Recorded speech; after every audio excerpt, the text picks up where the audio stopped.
Hi, welcome to Advocates for Children's webinar on 3K Pre-K and other preschool options. We'll just give everyone a few moments to join.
While we wait for other people to arrive, we'll just conduct a couple of quick polls to see who's joining us or who's joined us so far.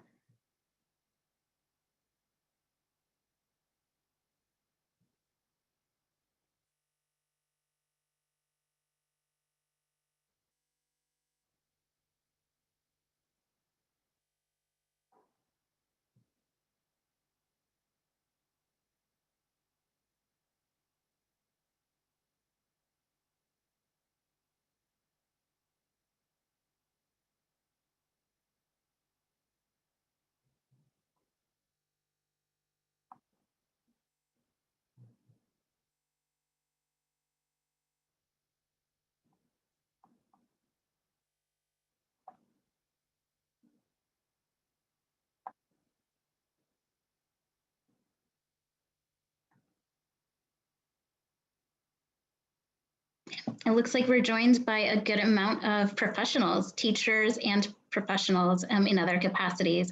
So it sounds like we have a team of experts here. Hopefully you will still find this information useful, and for the parents who are joining us, do not worry, you do not have to come in with any prior knowledge.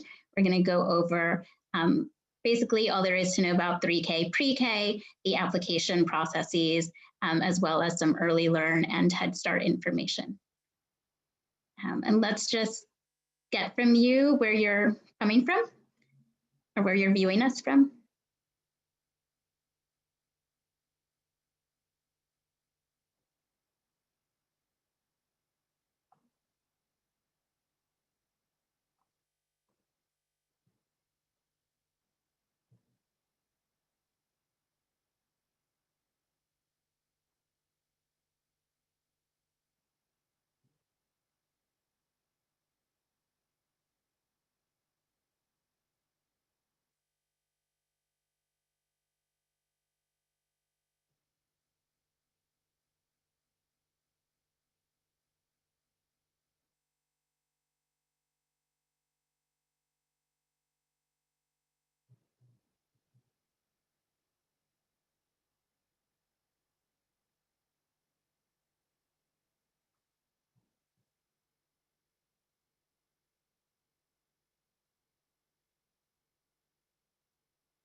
And great, it looks like all of you are joining us from New York City. This is a very New York City specific workshop, so I'm glad that it'll all be relevant to you. Thanks for everyone who responded to those polls, just to give us some idea of who we're talking to throughout the workshop. It's been a few minutes, so there's a lot to cover, so we should probably get started. This is an overview of what we will be covering today. As I said earlier, my name is Betty Baez. I'm here with Advocates for Children of New York. I'm joined by Alana Miles, who is the staff attorney for the Early Childhood Education Project. And we're going to be going over early childhood program options and the application process. So we'll start with a brief overview of Advocates for Children. We'll then discuss the DOE's 3K and Pre-K programs and the differences between the two. We'll go over the DOE 3K and Pre-K application processes, including where to find information, admissions priorities, how children get offers. We'll address some special rights that certain populations have, including students in temporary housing, students in foster care, students with disabilities, and dual language learners. We'll talk about the Early Learn program and Head Start, and end with some resources. Throughout the webinar, you can post questions in the Q&A. We'll take breaks periodically to check the Q&A and either answer the questions live or we'll type in a response. You cannot communicate with us by chat during the webinar, but we may open it up in the end. So for those of you not familiar with Advocates for Children, AFC is an independent agency that protects the rights of all New York City students. We've been around for about 50 years. We're celebrating our anniversary this year. And throughout this time, we've really been advocates for not just children, but for families, and particularly families of students who need special education services. Our services include our helpline. Anyone can call our helpline with an education-related question at 1-866-427-6033. We also provide free legal services to low-income families. We don't have the capacity to offer legal representation to everyone who calls, but we do, through our helpline, we can select cases for representation. We have a series of guides and resources. We'll be giving you a lot of links today for our early childhood education specific resources, but we also have resources online for students in temporary housing, for students in foster care, for immigrant students, as well as kind of in all ages of the spectrum, including from early childhood until, aging out and transitioning. We have workshops and trainings, much like the one we're doing here today. You can get more information about those on our website. And we do policy advocacy and impacts litigation, where we really try to reform the education system in order to achieve better results for students citywide and statewide.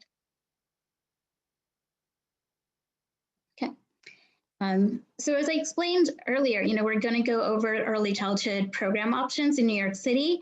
The primary options are 3K, Pre-K for All, Early Learn, and Head Start. I'm sure that you have all heard about all of these programs and may not know the difference. One thing that is sometimes adds a layer of complication is that any one preschool program or building can have seats for 1, 2, 3, or all 4 of these programs. And so it can be a little confusing to think about what the distinctions are. And so we're going to go over them today. But just as a general overview, the Department of Education runs 3K, Pre-K for All, and Early Learn. They run all of those programs.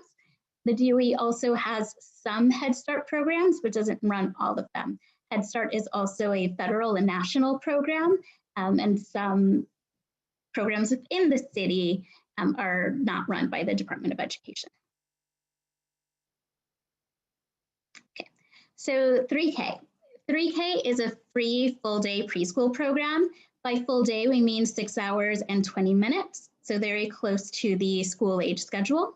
It's run by the Department of Education, and it's available starting in September of the year a child turns 3 years old. So for children now, children who were born in 2018 are eligible to apply now for a seat in September of 2021. All children are eligible to apply, but not every child is guaranteed a seat. We'll talk about where 3K programs are located because it is a fairly new program from the DOE. It started about 4 years ago, and it has been gradually expanding. Currently, it's not at capacity yet to guarantee every child who applies a seat. Some programs do offer extended hours and year-round services. We'll talk about how to identify those programs in a little bit. And just so you know, nyc.gov/3K is the DOE website where you can go for extensive information about the 3K program. 3K is located in various different types of preschool locations or preschool programs. It's available in district schools. These are basically your neighborhood schools. They're DOE public elementary schools that are overseen by the school's principal. So most likely, if there is a 3K program at the elementary school, it is a school that will offer pre-K through 5th grade. Not every district school offers a 3K or even a pre-K program, so just keep that in mind.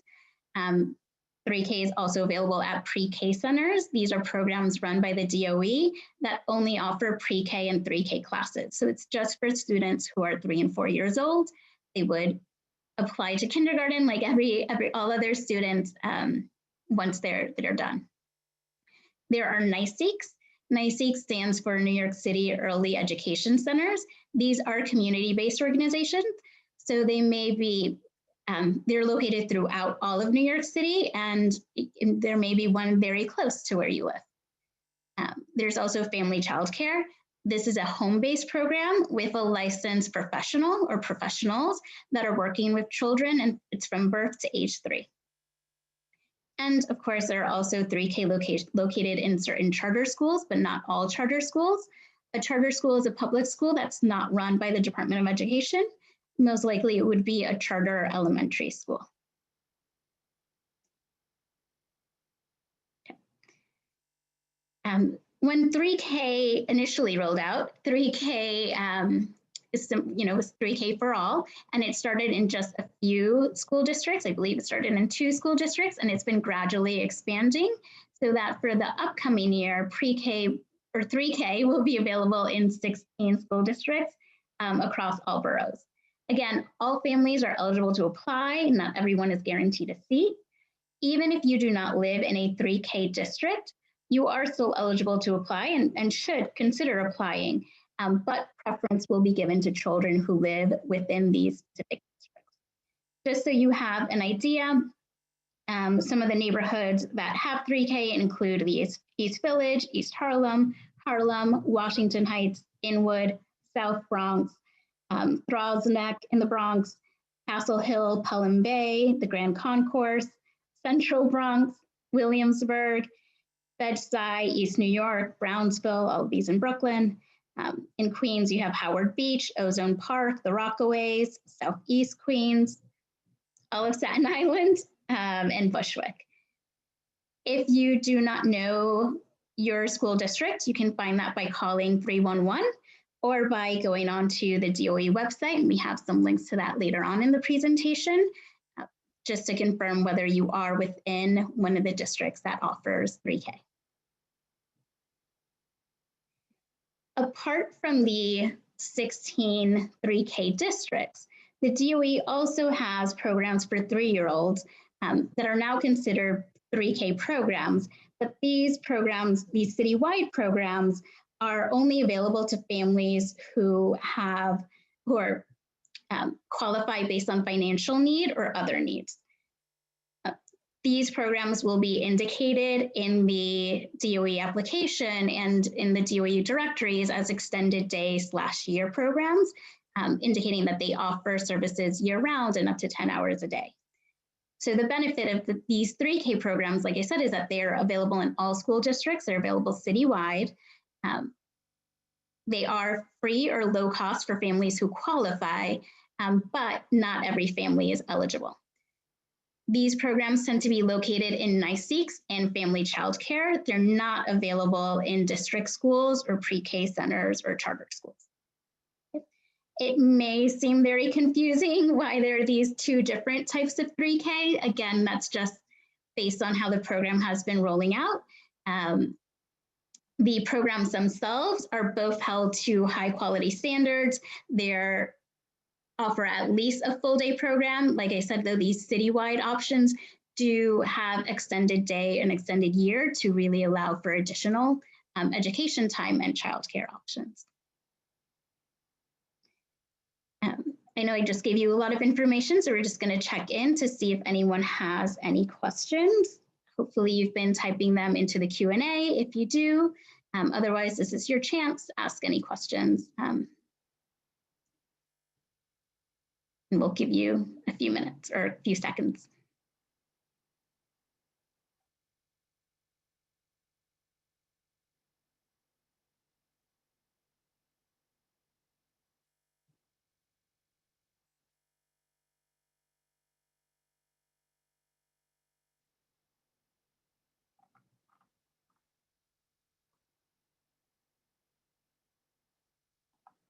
Okay. I'm not seeing any activity, and so we will, it looks like you're all 3K experts. That's great. We'll move on to pre-K, but if you do have questions as we go through these, please feel free to put it into the Q&A. Okay. Pre-K for All. Pre-K for All is a free full-day preschool program. Again, by full day, we mean 6 hours and 20 minutes, run by the Department of Education. And it is available starting in September of the year a child turns 4. And so right now, children who were born in 2017 are eligible to apply for a seat for September of 2021. All children who apply to pre-K are guaranteed a seat. So unlike 3K, you will receive a pre-K offer for sure if you apply. And just like 3K, some programs offer extended hours and year-round services, and that'll be noted in the directory and also in the online application. To get more information about Pre-K for All, you can go to the DOE's website, nyc.gov/pre-K. Okay, and we'll move on. The DOE Pre-K program is available in district schools, pre-K centers, NYCEECS, and charter schools. These are the same type of locations that we covered for 3K. As you'll see, family childcare is not one of the options, but with regards to the other 4 locations, it's the same descriptions, right? So it's basically district schools or neighborhood schools. The pre-K centers are for 3 and 4-year-olds, and NYCEECS are community-based organizations that offer services sometimes from birth to age 5. It's really dependent on the specific program. Okay, I'm gonna do a quick quiz just to make sure everyone's still paying attention. And don't worry if you don't know the answer to this up front. The DOE provides busing to preschoolers attending 3K and pre-K in the following locations. Please pick one. District schools, pre-K centers, NYCEECS, all of the above, or none of the above.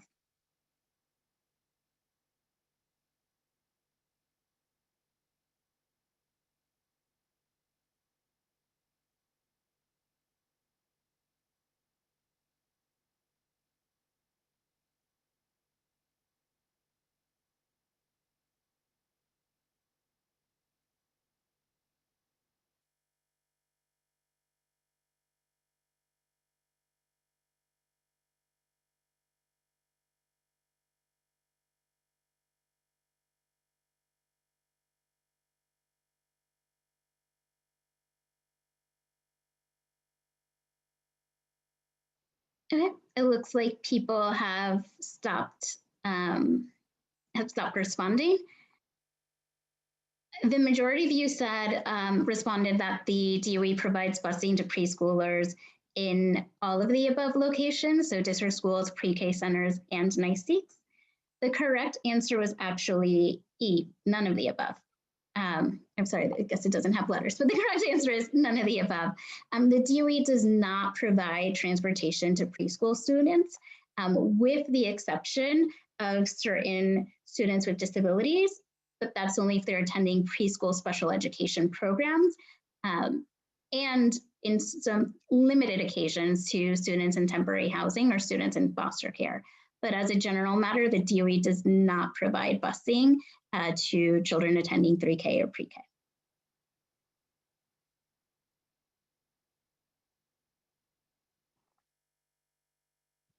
Okay. So more information on 3K and pre-K. We're about to go over the pre-K and 3K application process. This is just a general overview, and we'll go in a little bit more detail with each one. The first stage of the application process is always to do research and just become familiar as much as you can with different program options, including understanding the difference between a program at a district school versus a program, for example, at a community-based organization or family childcare. So to really understand the options that you have. And once you determine an area or region or type of program, you are able to learn more about specific ones. After you've done your research, you should apply to programs by the April deadline. So, and we'll go over this specifically, but the deadlines this year are April 7th and April 30th for pre-K and 3K. You have the possibility of applying to up to 12 programs using the same application. You should rank those programs in order of your true preference, and you should hopefully then receive an offer to the program that you ranked highest. Offers will be produced, or the DOE will make offers. Usually it's in late spring, most likely in May. Once you receive your offer, again, all families will receive an offer who applied to pre-K. Not all families will receive one who applied to 3K. But if you do receive an offer, you should pre-register at the program that made you an offer to make sure you're reserving that seat for September. Pre-registering at a program does not take you off the wait list. You're automatically placed on the wait list for any program that you ranked higher than the program that made you an offer. And you may continue to hear from programs about availability throughout the summer and sometimes even a little bit into the fall. So how to learn more about programs. This is a little bit, in some ways, more complicated than in previous years. Because of the pandemic, there is limited opportunity to visit programs in person. And there's also been a lot of limits on, for example, visiting DOE resources like Family Welcome Centers or CPSC offices and getting printed materials. So a lot of the resources available this year are online. Hopefully, if you're attending this webinar, it means you have internet access and you're somewhat internet savvy, and that should help you throughout your research. These are three of the main tools that are available from the DOE to research programs. The DOE Finder Map and MySchools both allow you to search for programs close to an address, be that your home, your work, or some other location. They provide maps of different areas, including, and within those maps, you can see all the programs located in any given region, and also provide helpful and detailed information about each program, including contact information, links to any program website, and information about who received placement offers in the previous years. MySchools is also one of the platforms you can use to apply to schools. So within MySchools, if you're using their online directory, while you're searching for programs, you can star those programs and then easily apply to those programs that you have starred and rank them once you're ready to apply. Find a School has a similar function. It's within the DOE website, and it'll generate a list of the programs closest to any area or any address that you enter. It is a good resource, or all of these are a good resource if you're not sure what your school district is. Type in your address and it'll let you know what your district is, as well as what programs are nearby.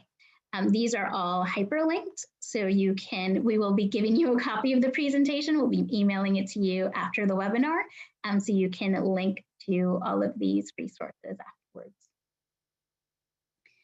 Because there's limited opportunity to visit programs, you should, if you're interested in a program, you can use these resources to get the contact information for those preschools and recommend that you call the school. Some are able to do some type of virtual open houses, so contact them directly to learn more and see if you can at least attend a virtual tour, talk to a teacher, talk to the program. Because MySchools is a popular resource and also one of the ways that you can apply to 3K and pre-K, I want to take a few moments here to just show you what it'll look like and how you can navigate that website. As you can see, you have the option of, or I guess you can't see it here, but you do have the option of typing in an address and then searching for programs by that address. I, as an example, put in our office space, which is close to Penn Station and not the most residential child-friendly area. So you will see that there are fairly limited options, but they are there. Once you type in the information, not only do you see the map, you have the option also of filtering, so helping you narrow down the programs that are shown.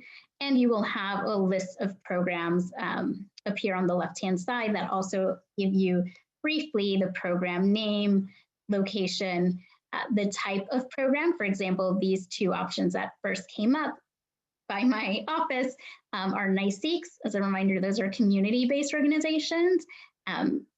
My office is within District 2, so I can also search specifically, keep it narrow to District 2, or start searching in other areas. If you click on these programs, it'll provide you more information about each one, and we will go over that in the next slide. So as you saw, there were filter options. What those options allow you to do is to search for programs by a specific subway, by a specific school district, by program type. So if you know that you are looking for a district school specifically, you can search for district schools, pre-K centers, NYCEECS. You know, you want family childcare, you can search for that. You can search also for programs specifically that offer year-round services or extended day. That'll just give you more hours of care and more hours of education for your child. When you click on each program to learn more, the type of information you'll get includes the type of program, be that NYCEECS, district school, pre-K center, contact information, the admissions priorities. We'll go over today what those are, but each program, you can get that for each program specifically by clicking on the link within the MySchools website. A quality snapshot that gives you an overview of the performance for the 3K and pre-K program. And you'll also get other features that the program has, including, for example, whether they have enhanced language services, dual language programs, and kind of other additional services that they may be able to offer that other programs do not. Just as a reminder, some NYCEECS, and this is particularly true for 3K, but some NYCEECS or community-based organizations have income and other eligibility requirements. If you do not meet those requirements, then when you're using the filter or looking through programs, you may want to be very aware of that so that you're not applying for programs that you do not qualify for. If you do select any NYCEECS with these requirements and put them in your application, the application will ask you a series of questions also to help you determine if you may or may not qualify. And in each program page, they'll give you more information about what those eligibility requirements are. Once you've done your research and you have a list of the programs that you're interested in applying, you should be all set to apply. The applications are now active. You can apply to 3K by April 30th. Again, 3K this year, families of children born in 2018 should apply for September seats, but not everyone who applies is guaranteed a seat. Pre-K is a program for 4-year-olds. Families have until April 7th, so a shorter deadline to apply. Not everyone who applies does get an offer, and for September, it's children born in 2017.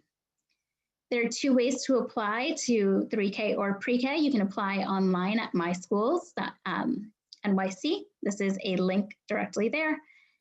You can apply by phone at 718-935-2009.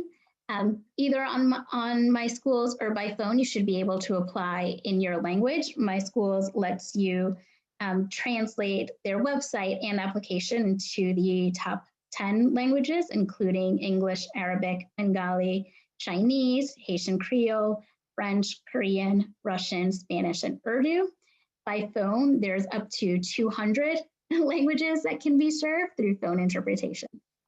So you do have that as a resource. Applications are not first come, first serve.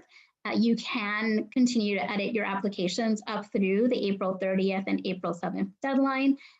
So feel free to do that if you need to. There's no advantage to applying early.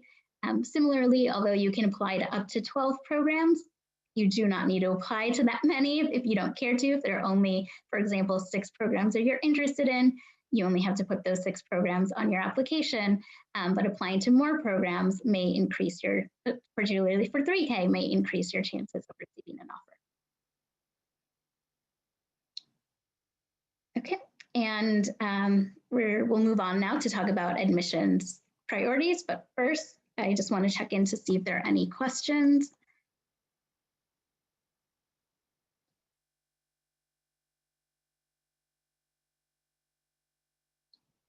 Okay, so I am seeing a few.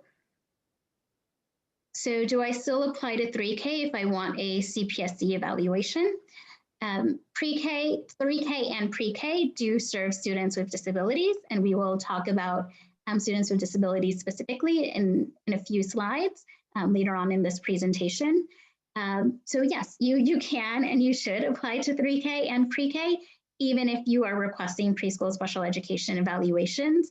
You know, for the most part, or you only have until April 30th to apply to 3K. And so especially if you do not yet have an IEP and you're unsure what the program will be recommended for next year for your child, you know, applying to 3K will reserve a seat or potentially reserve a seat for your child. And again, children can receive special education services, including SEEIT, which is a special education itinerant teacher, to work one-on-one or in small group with the child, and can receive all of their related services within a 3K and or pre-K classroom. The programs that we have gone over so far for 3K and pre-K are not special education programs per se, but they do offer special education services where children can receive those services there.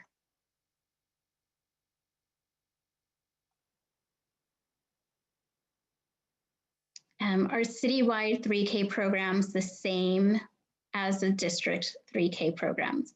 I'm not fully sure of the question, but the reason I broke up the 3K district programs and 3K citywide is more than anything to let families know that yes, there's 3K available in 16 school districts, and many of those districts have seats available to all families and not just the families who are income eligible and eligible based on other factors. But for families outside of those 16 districts, want you to know that there's also 3K available for low-income families who have a qualifying need. So the programs themselves, when you may be located in similar locations, so for example, in a 3K district, they're kind of one and the same.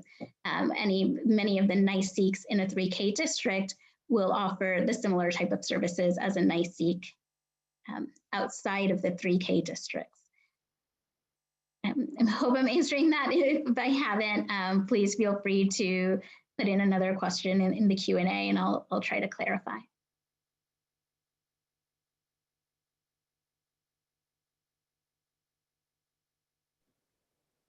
And I'm getting a few questions about foster care. We're going to go over foster care or special rights of students in foster care in a few minutes. So I'm just going to leave those for now, and hopefully we will address them throughout the presentation. Thanks, Betty. So next we're going to discuss the chances of getting into particular programs through admission priorities. So for families who list a particular program anywhere on their application, students in the first priority group for that program will be accepted first, and then offers are going to be made to the second priority group and so on until all the seats in the program are filled. If more students apply for a program within a single priority category, then the group can accept. Other offers are going to be made on a random selection or lottery within that priority group. Okay, so most 3K and pre-K for all programs in zone district schools accept students in the following order of priority, and we'll go over that now. So for pre-K, current students who attend the school's 3K program, if one exists, zone students who will have a sibling at the school is next. Sibling is identified as a half sibling, a step sibling, and a foster sibling of the applicant or anyone who lives in the same household. So it may not just be a birth brother or sister, but it could also be step sibling, half siblings, anyone who lives in the same household, okay? The next priority will be for other zoned students. And then we have in-district students who will have a sibling at that school. And then out of district students who will have a sibling at the school. The next will be other students who live in the district. And then last will be other students who live outside of the district. All right, and then when we get to our next slide, we will just launch a quiz. All right, so attending a pre-K program at a district school increases a student's chances that they will be accepted to the program. A, for all students, B, for zone students, C, only for some students living outside the school zone, or D, attending a school's pre-K has no impact on the child's chances of getting a kindergarten offer to the school.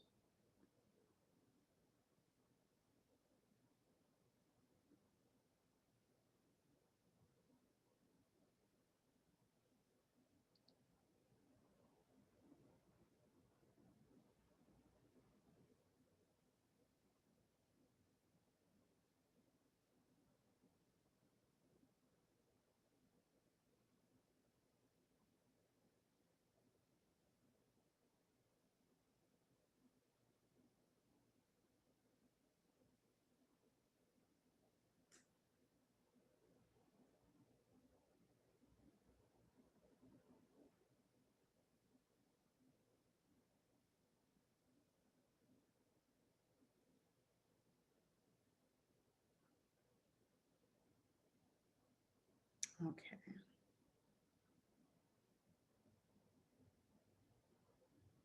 All right, it looks like there's a split between either for all students or the last option, which is attending a school's pre-K has no impact on the child's chances of getting an offer. And the answer is C. So your child's attendance at a pre-K program at a DOE district school does not guarantee that he or she can attend the same school for kindergarten for the following school year. You will still need to apply to schools during kindergarten admissions process when your child is in pre-K. Decisions about which children will receive offers to which schools for kindergarten will be made based on a list of kindergarten admissions priorities. Attending pre-K at your zone school will not make your child any more or less likely than any other zone student to be admitted to the school for kindergarten. However, attending pre-K at a school that is not your zone school may increase your child's chances of being admitted to the same school for kindergarten based on the kindergarten admissions priorities. Okay.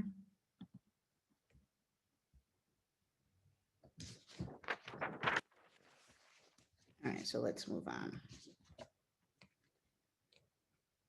So let's go over the admissions priorities for pre-K and for 3K, okay? So for pre-K, students who receive offers to pre-K centers will be based on the following order. One, students who currently attend 3K for all at that pre-K center, if there's one. Two, students who live in the same district as the pre-K center. And then three, students who live outside the district.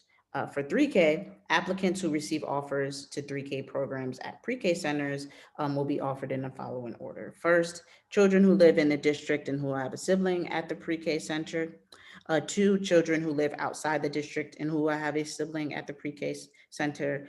Three, other children who live in the district. And then four, other children who live outside of the district.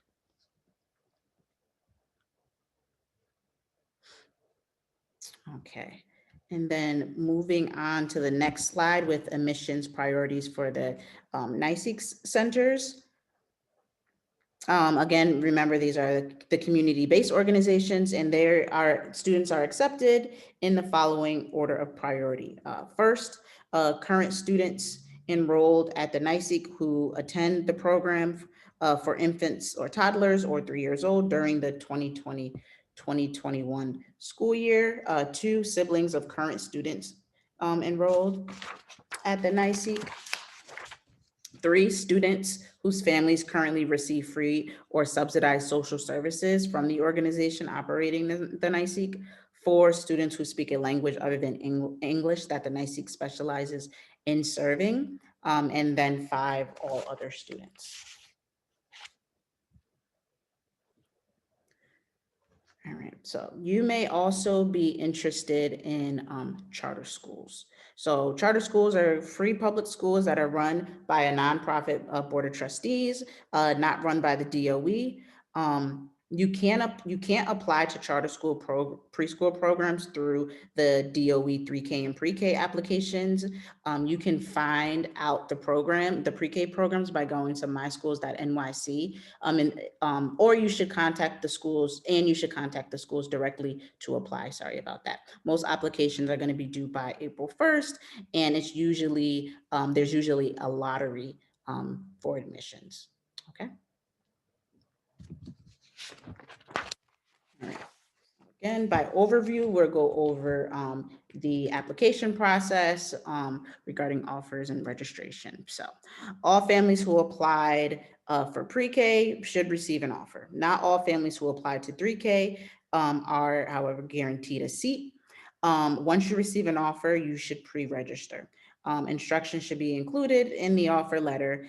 Families who applied on MySchools, you'll get notifications on your MySchools regarding that. You'll automatically be on the wait list for any schools that you ranked higher than the school that you made an offer. So pre-registering doesn't remove you from the wait list. You may hear from programs through the summer if a seat becomes available, but you would want to pre-register rather than waiting for a school to open up on the wait list just to hold your seat. Okay, so to pre-register, you may need your offer letter. Also a proof of your child's age, so a birth certificate, passport, maybe a record of baptism, and then 2 proofs of your address. So certain examples could be a lease, a deed, a mortgage statement, any utility bills, gas, electric, cable, etc., a rent receipt, any payroll documentation, income tax forms, an ID, government issued ID, maybe a driver's license, etc. You can't use a phone bill, a credit card, or health insurance as proof of your address. And let's see if there's any further questions.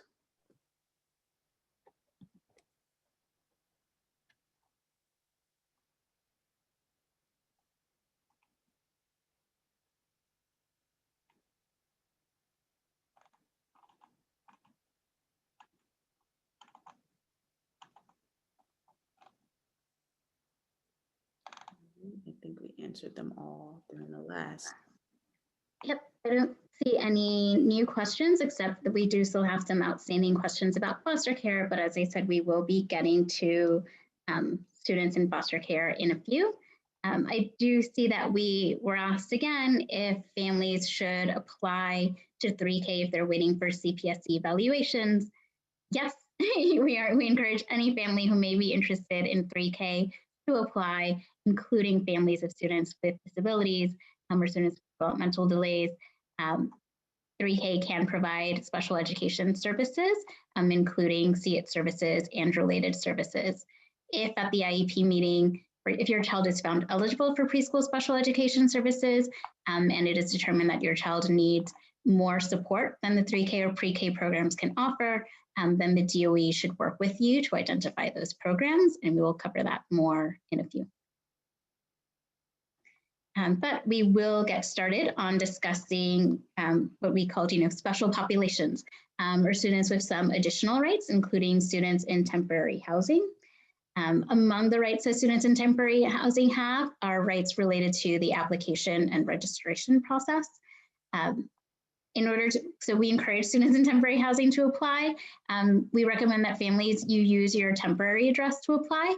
It may be challenging because you may be anticipating changing your address, changing locations between now and September, but you can apply to a program now using the address for a shelter, whether you're doubled up with another family, using that address in order to complete the application. You also, students in temporary housing, have the right to register and enroll even if you're missing documents. So as Alana mentioned, there are requirements for the pre-registering process, including providing proof of address. Students in temporary housing can enroll and start receiving services even without providing all of those documents. So that's true for the registration process and also immediate enrollment, which is very similar. If there is an open seat at a program, a child can attend that program even if they're missing documents. Students in temporary housing also have the right to school stability, so you can stay in a program even if you change your address. And this will also be parent choice, right? So if you move, or the family of the student in temporary housing moves, you can choose to have your child attend a program closer to your new address, or if you prefer to have them remain in a program they were already attending, and some of this may be dependent on the school year or how long your child has been attending that program, you do have the right to have your child remain at that program and to help receive transportation to get your child to that program. As I mentioned earlier, the DOE does not provide transportation for the most part to students attending 3K and pre-K. But for students in temporary housing, you can get transportation in the form of monthly Metro cards for parents. And these Metro cards you can get directly at your child's preschool program. This is a little bit new this year. It used to be that families had to contact their regional managers to get access to the Metro cards, but now the preschool programs themselves should be able to provide them, including NYCEECS. So the community-based organizations should be able to provide them directly for families. And in certain situations, it may be possible for a child to also get busing. This is specifically to 3K and pre-K programs, usually in district schools. It is very narrow and limited because it's for the most part if there is already a bus route. And those bus routes are only generally available once, for elementary and up.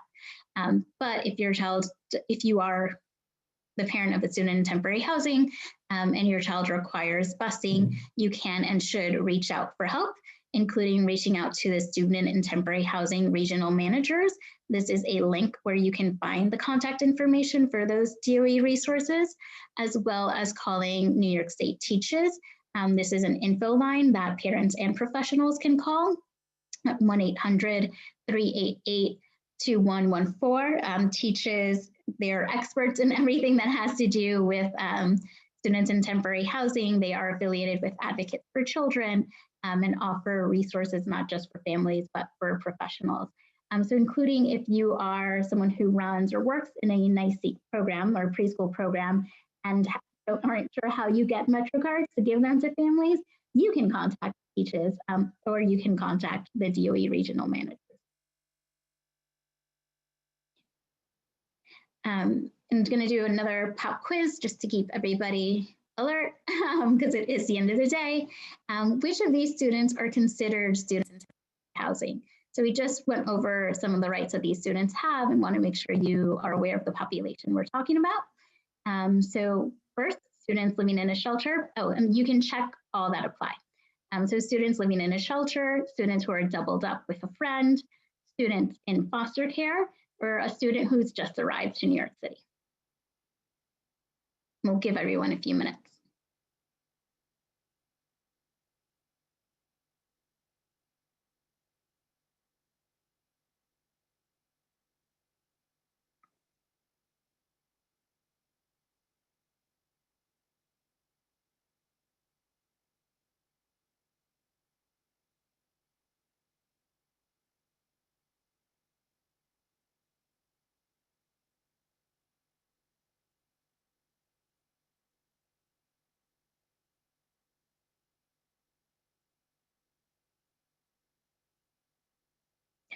I think everyone had stopped responding, and it's hard to say if everyone got this right because it allowed you to choose more than one option. But it looks like a few of you may have.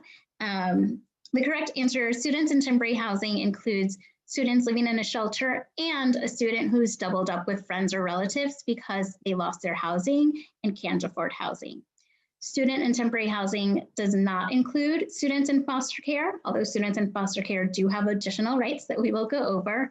And students in temporary housing does not include just a recently arrived student to New York City, although there may be situations when all of these overlap, right? But the definition of student and temporary housing comes from the McKinney-Vento Act, which is a federal law that defines students as students living in a shelter or transitional shelter, living in a motel, living in a car, bus, or train, in a public park or public place, in an abandoned building, or as we have here, who's living with friends or relatives because they lost their housing or because of an economic hardship. So, it is a broader definition than some people think. Some people think it only involves students living in shelter, but again, it also includes these doubled up families, which may be a little bit harder sometimes to recognize.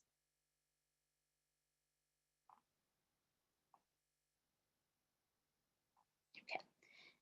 Now we will talk a little bit about students in foster care.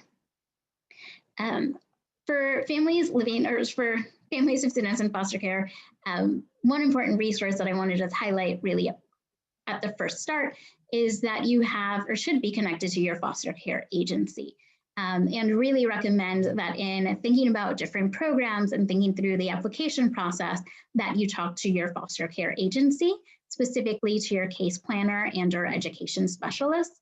Many of these agencies not only assist with the application and enrollment process, but some will proactively apply to make sure that every child who's age eligible is applying to these programs. And so it is a really valuable resource for families. And so do encourage, foster parents, birth parents to be in touch with the foster agency in order to make sure that you're on top of the application process and know your rights and know your options. Students in foster care, like students in temporary housing, have the right to immediate enrollment. This means that you have a right to, start at a program that has an open seat, even if you can't provide all of the information up front. That's usually required with registration. The program should give you a reasonable amount of time in order to gather those documents. Students in foster care, like students in temporary housing, also have the right to school stability, meaning that the child can stay in a program when the child is placed in foster care or if the child changes foster homes. Okay? So again, these do overlap with the student and temporary housing rights, but students in foster care are not considered students in temporary housing. Obviously, school stability is important for all students, and so we are glad that this is also a right to students in care. Students in foster care, also have the right to transportation. Again, most likely this will be in the form of Metro cards and not busing itself, but there is, in limited circumstances, just like for students in temporary housing, the possibility of busing for 3K and pre-K. Again, this is, for the most part, we've seen it when a child is attending a pre-K or pre-K program at a district school. And it's usually because there's already a route available because an older sibling is attending the same school, say for kindergarten, second grade, third grade. So it is not an option for all families to get busing. It's not an option for all families to get busing to any program, even for students in foster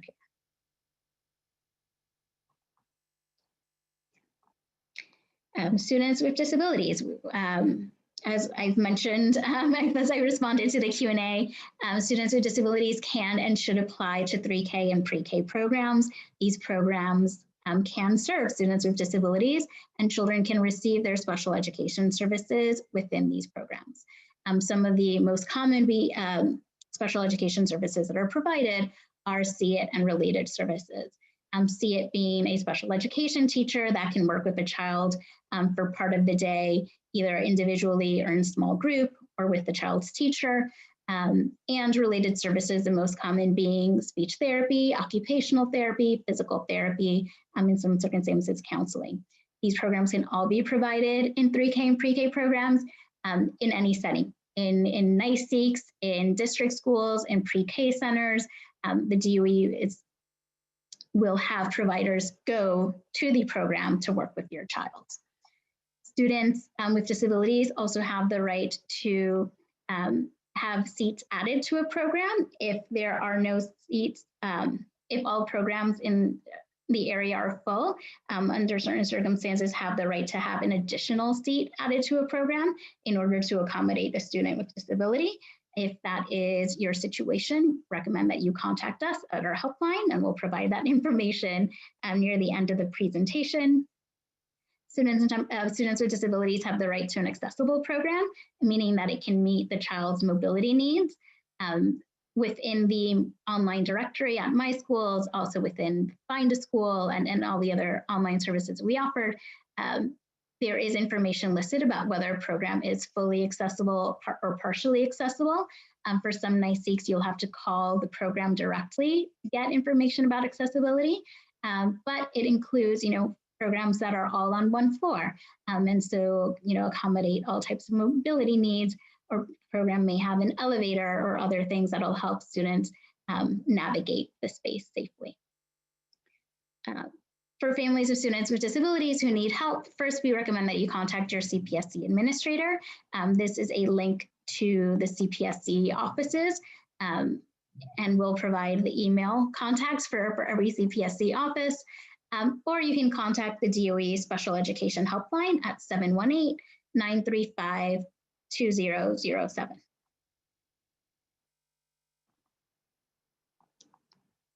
Okay.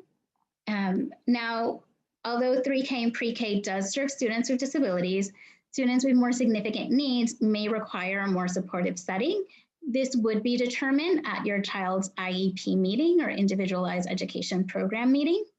The more supportive settings include a special class in an integrated setting or a preschool special class. The special class in an integrated setting, sometimes it's called a SCIS, is a smaller class size, and it's a combination of students with and without IEPs, and that's the integrated component. It has at least one teacher, and that teacher is a special education teacher. A special class is also a small class. Usually the student ratio is 6 students, 8 students, or 12. All students in that class are students with IEPs, and the teacher in that classroom is a special education teacher. Students in both of these settings can also receive related services, a paraprofessional, and all types of additional supports, can have access to assistive technology, for example. If these programs, a SCIS or a special class, is recommended on the child's IEP, then the CPSC is responsible for finding a program for that child. The DOE is also responsible for providing busing to any child whose IEP recommends a SCIS class or a special class. And again, so this is one of the few circumstances where busing is provided.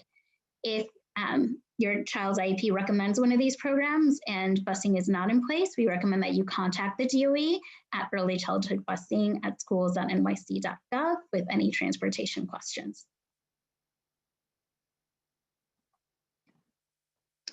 Another special population are dual language learners. These are students who, sometimes also called emergent multilingual learners, or EMLLs.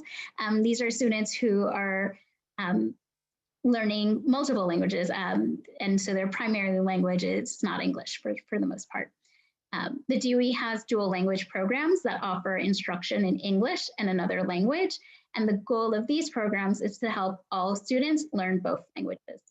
The dual language programs are available starting in pre-K, so the year the child is 4. The DOE also has, for preschool, enhanced language support. These programs are available for both 3K and pre-K, and they are programs that support a student to enhance language development. And so enhanced language support is much less well-defined. It is offered for the most part in many NYCEECS or community-based organizations, and will be specified in the directory if the program is considered an ELS program. The supports can vary, so some classrooms may have schedule, labels, poster, or music, and books in English and another language. Maybe that they have staff that speak multiple languages and will offer that as a resource to students and or families. So it really varies. If you are interested in a program that is offering enhanced language supports or looking specifically for a program that does that, really recommend that you contact the program directly in order to see what those supports look like and how it's integrated into the program throughout the day. If you have a question about identifying a dual language program or need help with have dual language questions, recommend that you contact the DOE at Pre-K Dual Language at schools.nyc.gov. You can also contact them with questions about enhanced language supports. But again, probably the best resource for you in that situation is to ask the programs themselves directly. Okay. And we'll check in to see if there are any questions before we move on to Early Learn and Head Start.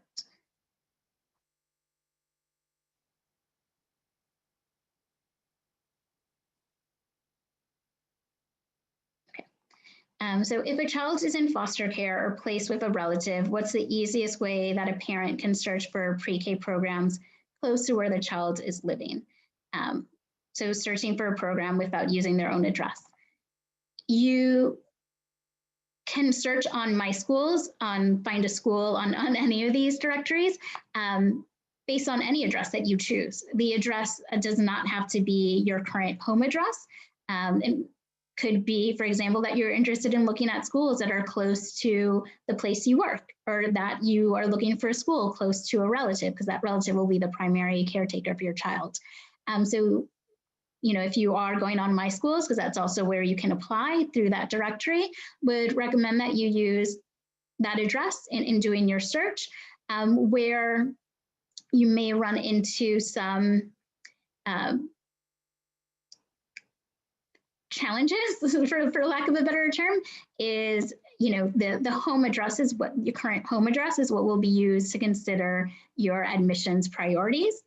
So although you can use any address to search for programs, you may have a lower, less likely to get admissions or an offer into certain programs depending on where you live. As you saw, as Alana explained, many programs offer admissions priorities based on children living in a certain area, be that in a zone or within a school district.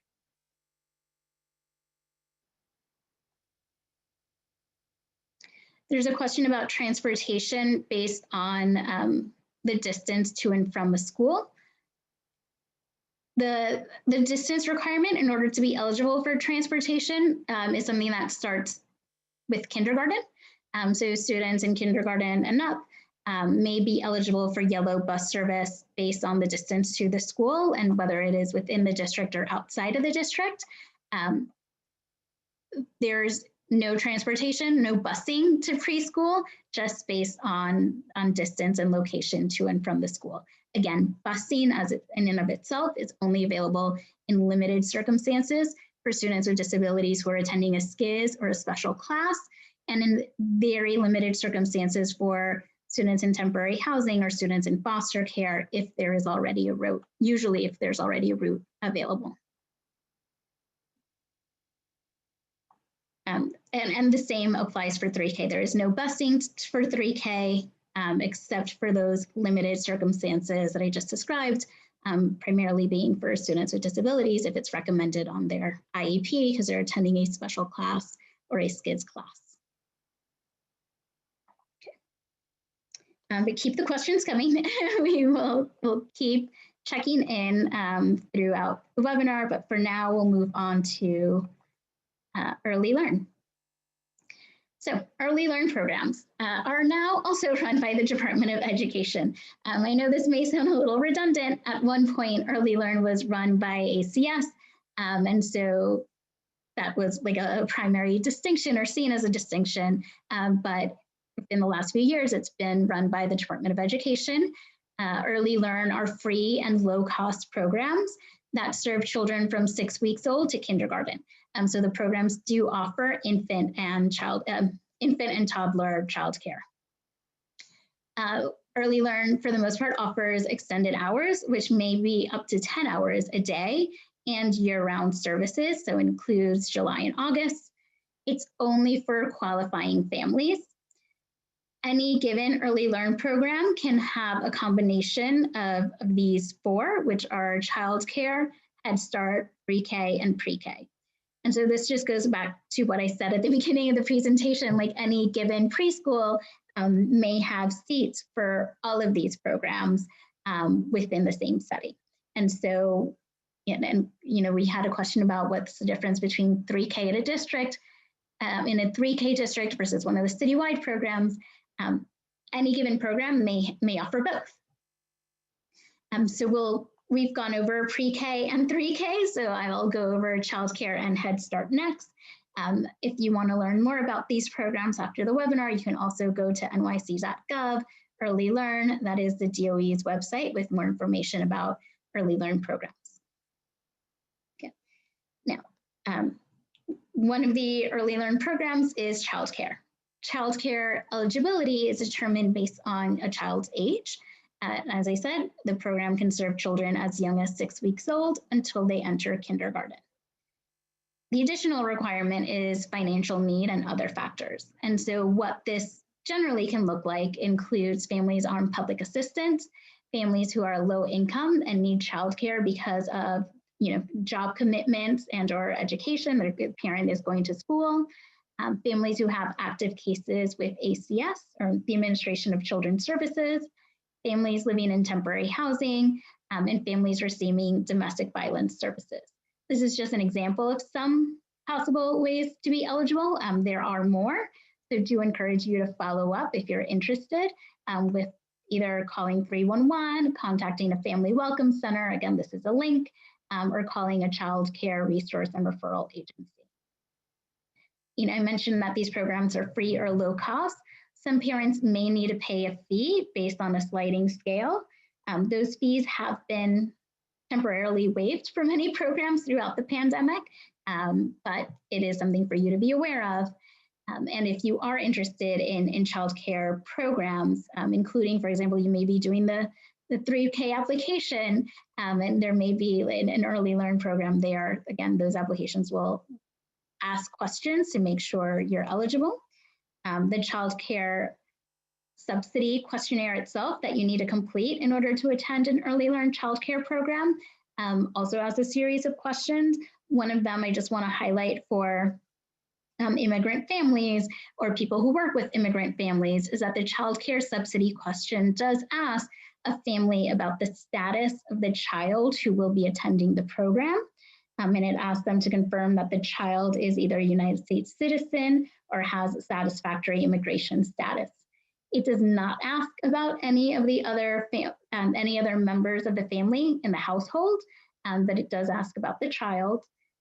If you are uncomfortable completing that application, you can contact the DOE to ask about other program options. Families seeking to enroll their child in a Head Start childcare seat, for example, should not be asked to complete the form and should not be asked about the child's immigration status. Similarly, families who are enrolling in a pre-K for all class should not have to answer the immigration question. And so you can contact the DOE, you can contact the Family Welcome Center in order to either ask for alternative options or just to make sure you are not required to answer that question and can leave it blank.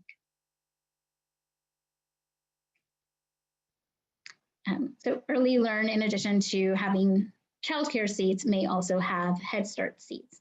The eligibility for Head Start seats are much simpler. Head Start is a program for children who are 3 and 4, so starting at age 3 and until kindergarten.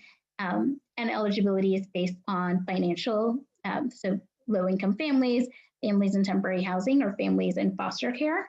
We're going to go over Head Start a little bit more in a minute. This is just an overview of the Early Learn Head Start programs. And again, so these are some of the Head Start programs that are run by the Department of Education. New York City also offers Head Start seats that are not run by the DOE. And some Early Learn programs also offer Early Head Start, which we will cover in a minute. To learn more about Early Learn and to apply to programs, you can call 311. You can go on the DOE website for nyc.gov Early Learn. You can find a school or find programs using the maps, the DOE Maps finder at maps.nyc.gov/EL. You can also use MySchools. To apply, children born after 2018 should apply directly to the program. Children born in 2018 should apply now using the DOE 3K application for a seat starting in September. Children born in 2017 should apply to Early Learn programs now through the 3K application, right? Because Early Learn includes childcare, Head Start, 3K, and Pre-K. If your child, based on the year they were born, they will be enrolled in the 3K seat or Pre-K seat for that program. For help with questions, again, contact Family Welcome Center or Child Care Resource and Referral Agency. They can provide more information, not just on your eligibility, but also help you identify programs. And as a reminder, when you are applying through either 3K or the Pre-K application, the application will ask you a series of questions just to confirm your eligibility. If you do not meet the eligibility requirements, you may not be able to apply. And if you do meet the eligibility requirements, you may have to submit documentation when you go to enroll, right? So submit actual proof that of need and or income and other eligibility factors. Head Start. Head Start offers year-round services and usually offers longer hours of service. While many Head Start programs are run by Early Learn New York City, there are also separate Head Start programs that are not part of Early Learn. It is considered to be a program that supports the educational, health, nutrition, social, and other aspects of a child's development and offers a variety of services. Early Head Start is available for pregnant mothers, infants, and toddlers.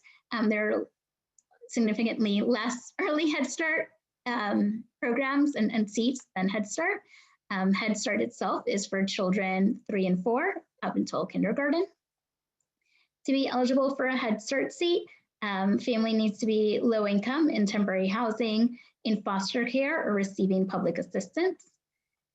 The application itself, either you can apply through the 3K and Pre-K application or through an Early Learn application, or you can find programs on Find Head Start. This is a link, a bit.ly link to the kind of that national website where you can find programs across the United States, specifically for areas in New York City, and apply directly to them.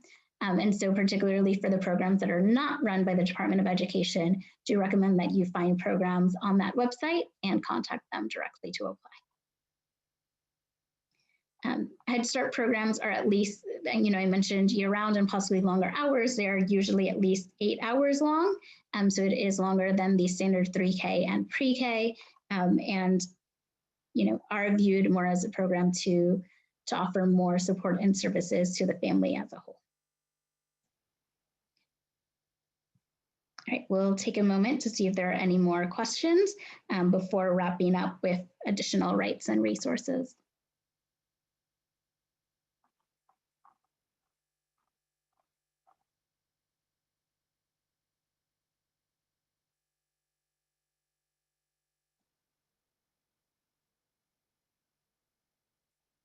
Okay.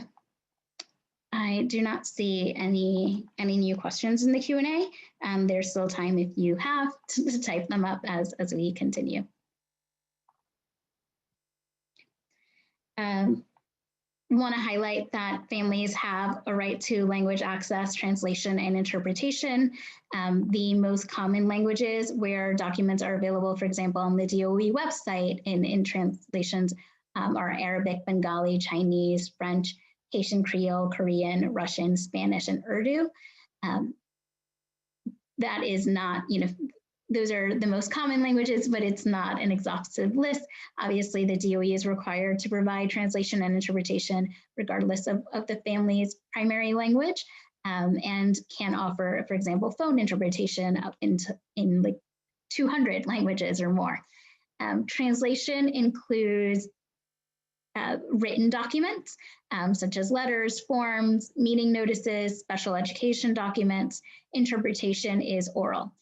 So for parent-teacher conferences, parent association meetings, meetings with school staff, any special education meetings, have a right to have an interpreter present to make sure everything is being said in your preferred language. If you can request it directly to a preschool program or directly with the Department of Education central offices. If you are not receiving translation and interpretation and would like to make a complaint, you can call the DOE at 718-935-2013 or email the DOE at hello@schools.nyc.gov. Phone interpretation is available in all, and translation is available across the different settings. For example, when we're talking about 3K and pre-K, that does include NYCEECS, pre-K centers, district schools. New this year, it's also been extended to preschool special class programs, so including SCIS and special education, preschool special education classes. All right, now we are coming to the end. So we're going to go over just a few key resources, including AFC guides and fact sheets. You can find a copy of any of these by visiting our website, and this is a link to our website for early childhood education resources. We have the Early Childhood Trilogy. These are special education resources for our guide to early intervention for children from birth to age 3, the guide to preschool special education services for children 3 and 4, and our Turning 5 guide that goes over the transition from preschool special education to kindergarten and how to develop that kindergarten IEP.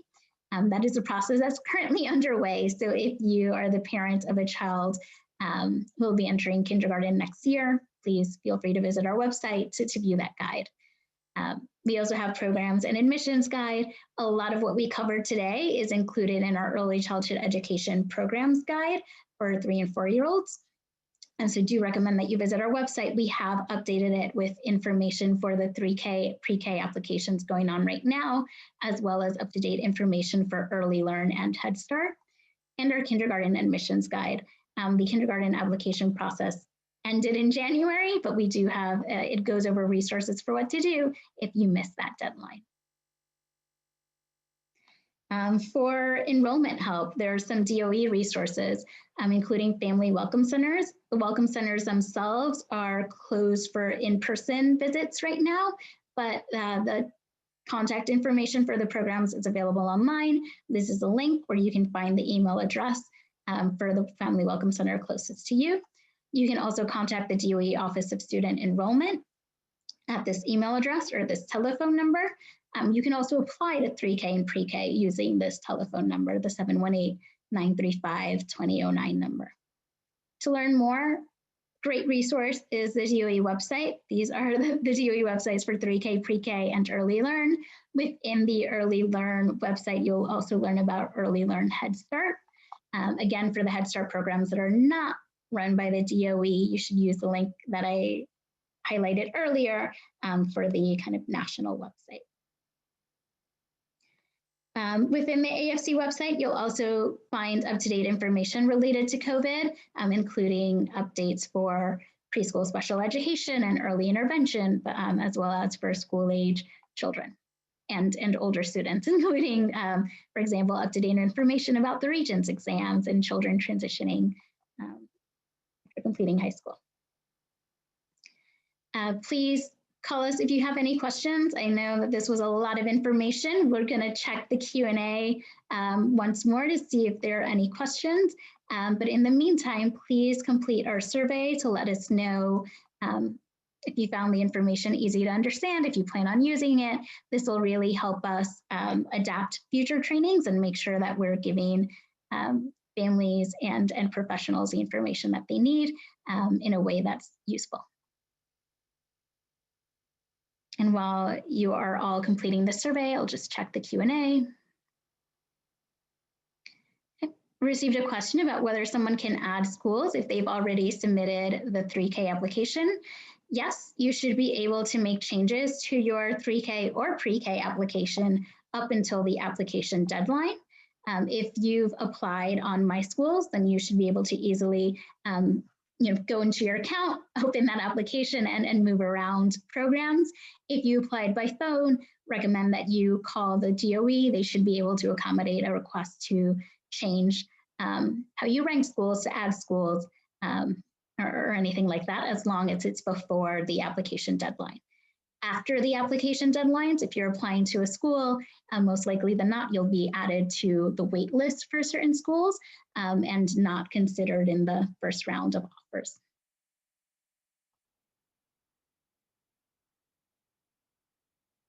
Received a question about whether private preschools are an option.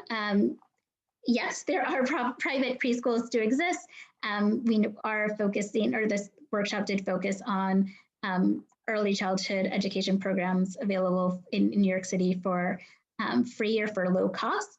And so that's why we did not address private preschool options. There's also not a centralized way to research these programs and apply to the programs, but you can always welcome you to do your own research, online in order to explore your options there.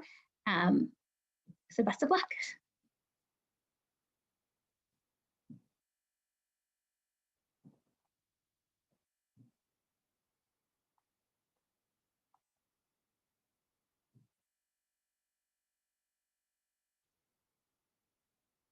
And as I mentioned earlier, we should be sending a copy of this presentation to you by email. I've tried to note where everything is hyperlinked so that it'll be easy for you to access relevant websites. A copy of this recording will also be available online so that you can watch and go back to any areas where you may have questions. But again, if there's something we didn't cover, if you have a child-specific question, please call our helpline at 866-427-6033, Monday through Thursday from 10 a.m. to 4 p.m. You may have to leave a voicemail. If you do, don't worry, someone will get back to you within a couple of days.